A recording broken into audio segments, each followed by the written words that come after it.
Nous voici à Sevray, commune de Saône-et-Loire située à 5 km de Chalon-sur-Saône. Les archéologues de l'INRAP, l'Institut national de recherche archéologique préventive, sont à pied d'œuvre pour partir à la recherche du passé sevrotin. Il s'agit de la 6e fouille archéologique préventive menée au cœur de ce village, déjà célèbre pour ses ateliers de potiers, en activité du 6e au 19e siècle. Le chantier en cours est attenant au cimetière et à l'église actuelle, dont les éléments les plus anciens encore visibles sont attribués à la période romane. Une occasion unique pour les archéologues de parcourir plus de 1000 ans d'histoire et de documenter le passé médiéval de Sevray. En mettant au jour une partie de l'ancien cimetière, les scientifiques pourront étudier les pratiques funéraires et éclairer l'évolution du village. Ils ont également mis au jour les vestiges d'un quartier artisanal médiéval, de structures d'ateliers, d'outils et d'une importante production de céramique du XIIe au XVe siècle.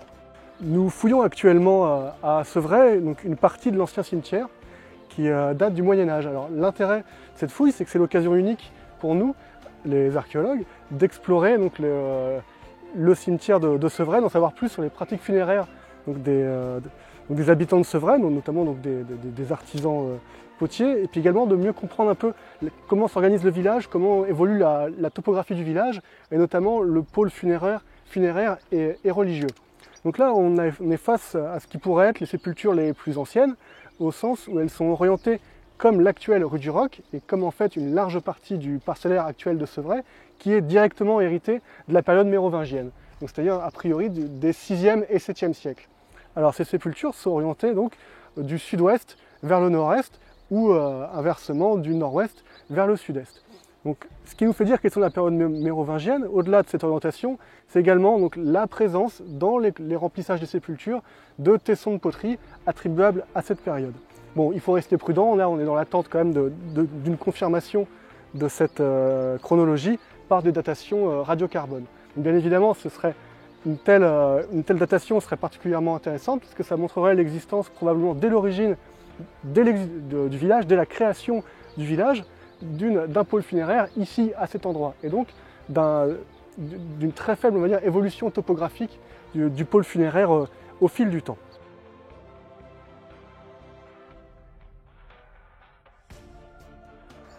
Alors pour nous, tous ces recoupements entre différentes structures, différentes sépultures notamment ici, c'est très intéressant.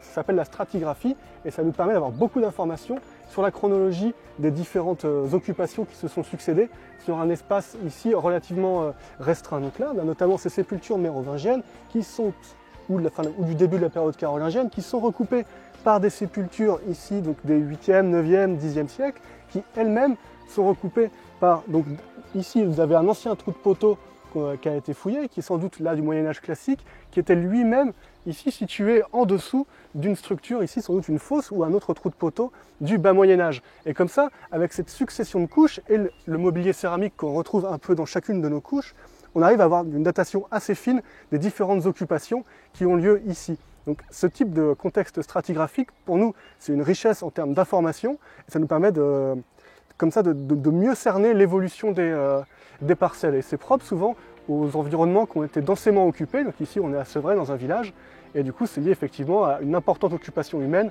au fil du temps, durant tout le Moyen-Âge.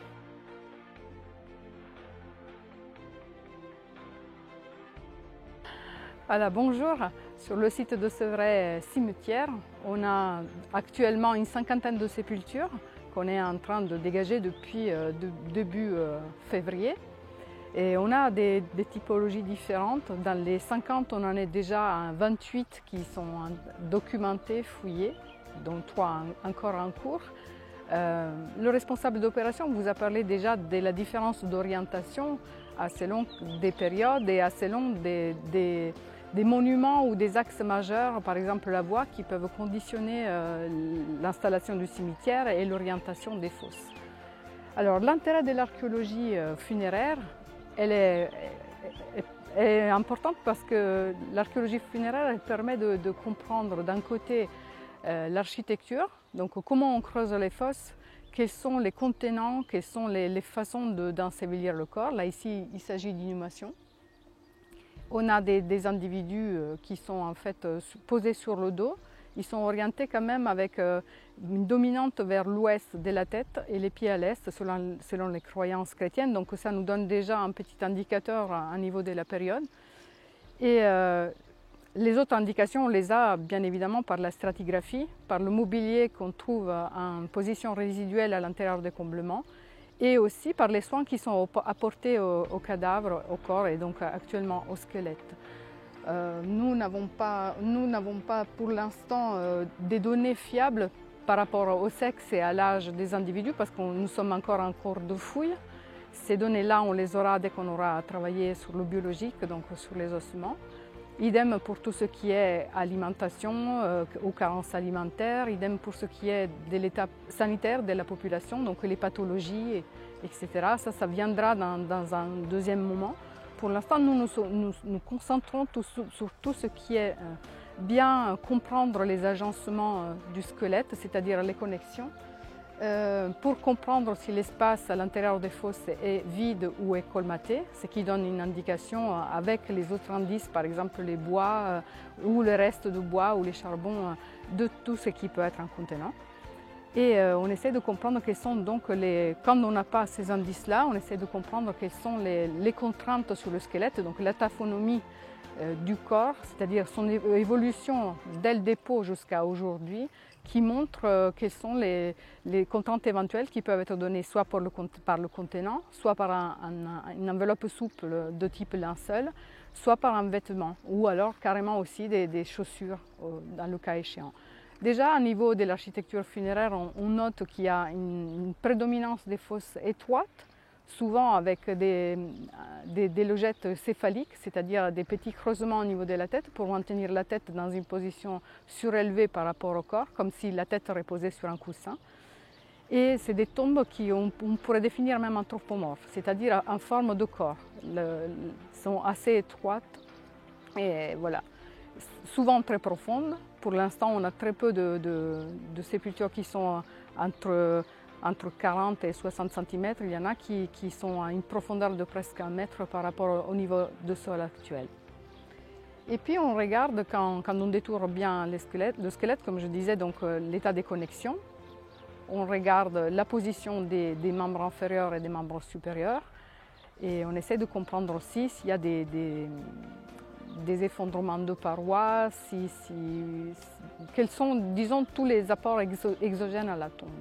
Là, ici, on a retrouvé toute une série de vestiges qui sont liés en fait directement à l'artisanat potier et notamment à la gestion de l'eau dans le fonctionnement d'un atelier. Là, on a toute une série donc, de bassins qui servent en fait à la décantation donc, de l'argile, à séparer les éléments lourds, notamment sableux, des éléments plus légers, l'argile qui va directement intéresser les potiers pour faire les pots. Et pour ça, on utilise différents bassins avec différentes profondeurs qui servent comme ça à séparer ces matériaux. Autre élément stratégique dans le fonctionnement d'un atelier, c'est l'alimentation en eau. Et en fait, ces bassins sont connectés à un fossé de drainage qui sert comme ça à apporter l'eau dans cette série de fosses. Ici, donc, ces fosses, d'après le mobilier qui a été rejeté lorsque l'atelier a été abandonné à l'intérieur de ces fosses, elles ont été en fonctionnement au XIIe ou au XIIIe siècle.